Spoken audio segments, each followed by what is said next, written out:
Kibali Awards first edition imekuwa ya kufana. We've seen overflow. We thought the capacity was big.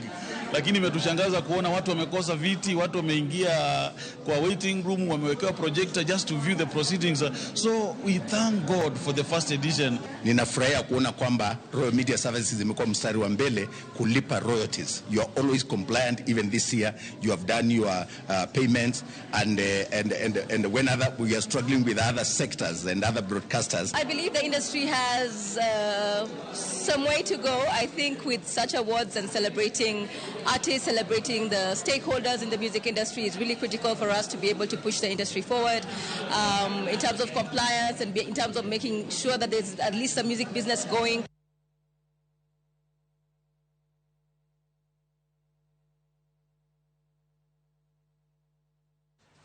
Ramogi mano ken report juitho monika kanewa somo George Bati kata kamano en nyasi luongo ni Kibali Awards mabende nen mar kama dhialo jower. Kama jower mag wende mag Nyasaye ne do Mich nyasi makende mar dhialo jower gi jothumbe ma nyo bagi utino manyoro nyasi motisi ni Kibali Awards ma otudore gi kambi mar Royal Media Services. Mich makamago geto siro jower kendo yango talanta mag pacho. Moko kuom jower mabende nyo dhial gin kaka Kelsey Kerubo mabende nyo dhial kaka jawer motimo maber e higa. Chenro ma Jumapil mag injili Mike kokale ute fwambo mag Royal Media Services bende ne odhial.